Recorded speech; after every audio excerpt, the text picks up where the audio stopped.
The Mesa Chamber of Commerce Inside Business podcast brings you a unique view of Mesa through its vibrant business community and the subjects that are important. The podcast is produced in the Mesa Chamber of Commerce Media Studio, sponsored by the University of Phoenix. Please enjoy this episode of the Mesa Chamber Inside Business podcast. Hello, everybody. This is Jeff Baer from Copa Health.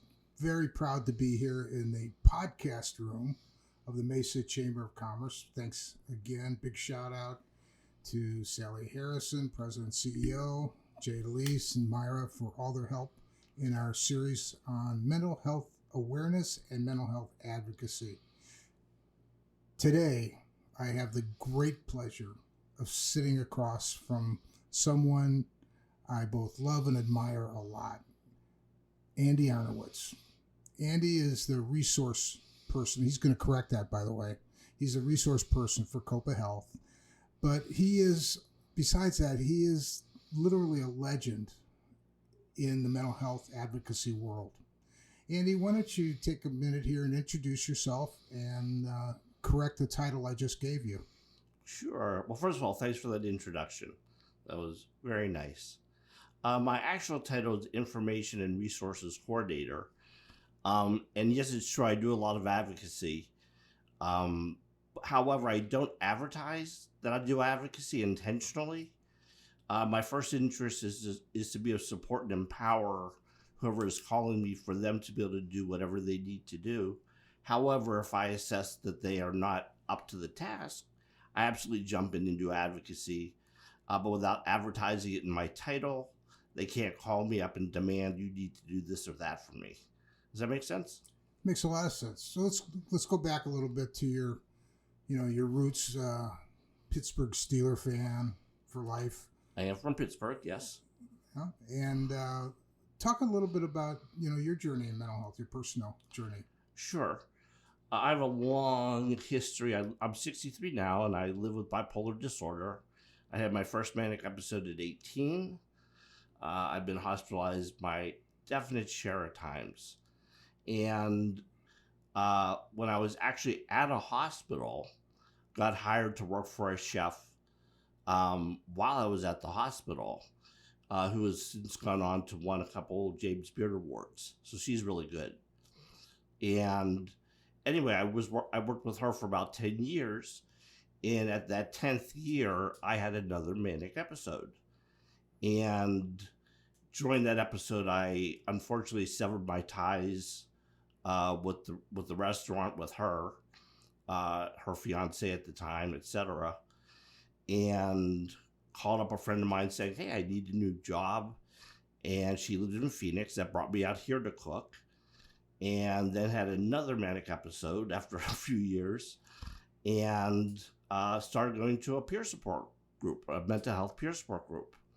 And the organization that sponsored it at that time was Mental Health America of Arizona. And so after a period of time at the peer support group, I volunteered for Mental Health America of Arizona, or MHA. And after a month of volunteering, they hired me, and my title was Information and Resources Coordinator. And I subsequently went on to also be the coordinator of the peer support groups. There's several, including the one that I had been attending. And so I've now been doing this for about 20 years. The truth is, when I first started, I was scared to death on every single phone call. I had no idea what they were going to ask, and I knew virtually nothing.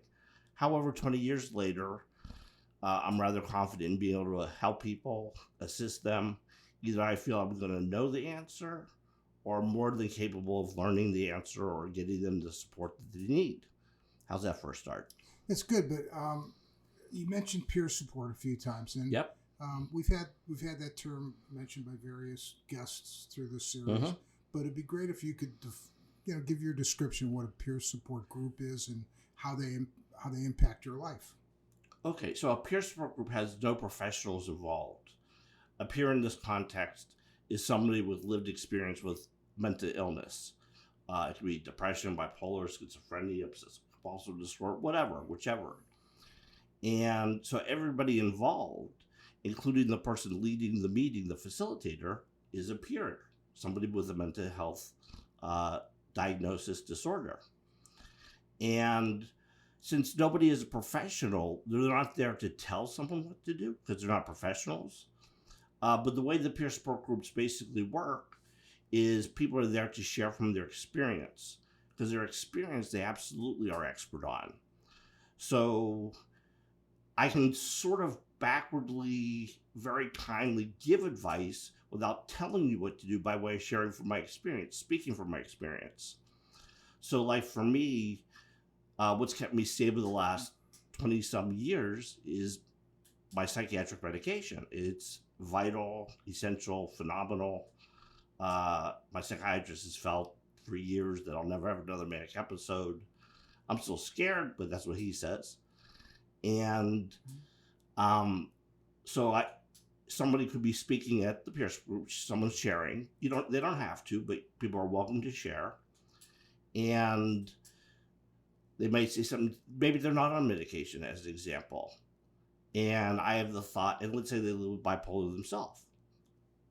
And I have the thought, gosh, medication might really be great for them to try. That could be a lifesaver, perhaps. And I wouldn't tell them, hey, you need to take medication. I'm not a professional. But what I could say is, hey, medication has been a lifesaver for me. I had many manic episodes throughout my life. And when I finally got on the right medication, haven't had a manic episode since, well over 20 years. So that's sharing from my experience, sort of hinting at you without knocking you in the head, saying you have to do something. You need and without you playing doctor. Exactly. Because that's not going to work. Right. Yeah. Walk us through what a typical day for you is, information and resources. Yeah, so I'm a free public resource, a public service, actually, free public service for anyone in or connected to the mental health community. Probably about 98% or 98% of the people that contact me are Maricopa County. But I'm really here for the Arizona. Do you mean Maricopa County residents? No.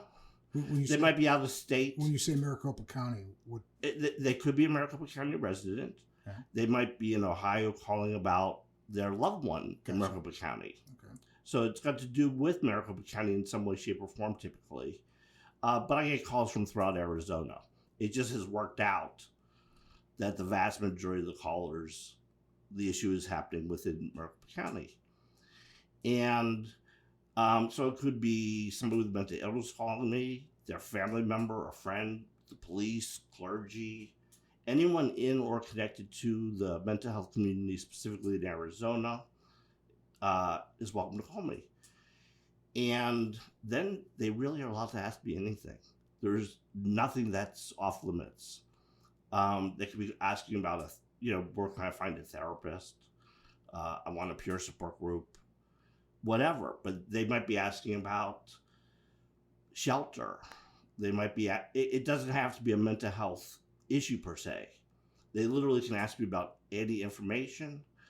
Then there are individuals in the mental health system, perhaps with a designated, what's referred to as SMI, serious mental illness, and they have clinics, and they might be having trouble within the SMI system at their clinic or whatnot, and I will absolutely be a support to get them what they need and want and are eligible for. They have to be eligible for it. Mm-hmm.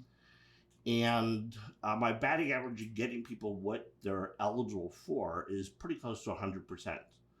I'm a little persistent or stubborn, whichever, or both.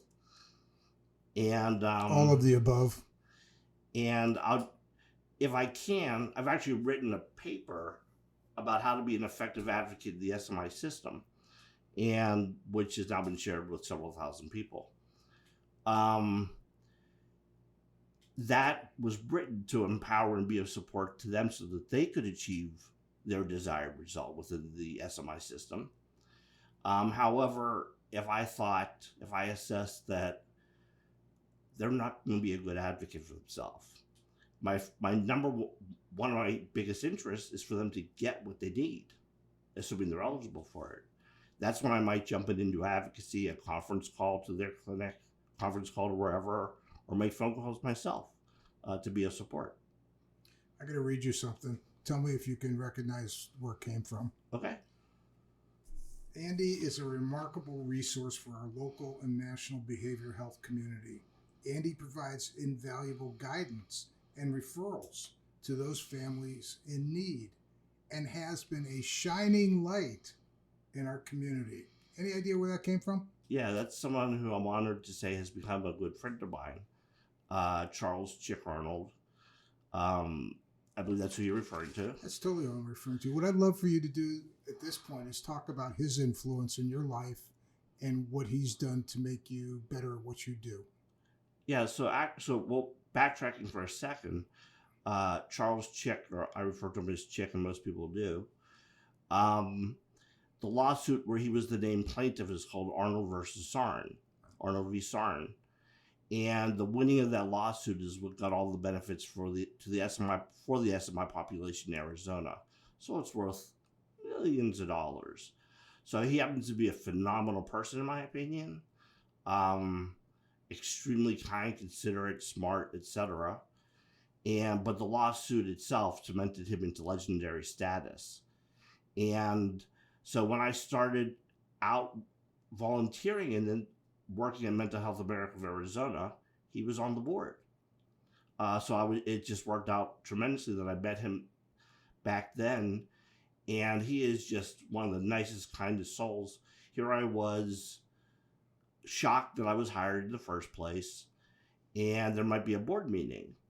And all the board members are getting together, chatting with each other. They all know each other. They're perhaps done great as mental health advocates themselves. And who would Chick come over to talk to? Me. And them too. But he was the one person that would take time just to be that kind soul and come talk to me. So when I first started, normally it was that experience. But I've shared this with him, by the way. I literally would go into work and think to myself, how can I do this better? What would Chick Arnold do? And that was a source of inspiration for me to continue to learn, grow the job. So I went from knowing, a handful or so of resources to, I didn't really do advocacy when I first started. So I've just grown the job, and in the back of my head, all those early years for sure was, if I was Chick, how would I expand the job? How would I do it better? And you've had a kind of a full circle with Mental Health America, Arizona. Your first job in mental health advocacy. But last year, you were also honored by that group. Talk about what that was specifically and what it means to you to have that honor. Yeah, it was extremely humbling and a great honor. I became their first ever. The award was, or the honor was, Lifetime Achievement Award for Advocacy, and I'm the first person to ever get that honor from them.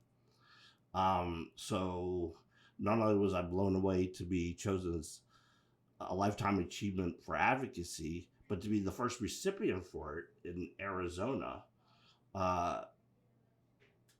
Extremely humbling and tremendous. What other individuals stand out in your personal history that have helped guide you and help make you the advocate that you are today? Yeah, the biggest influence by far, without a doubt, is Dr. Mike Franzak.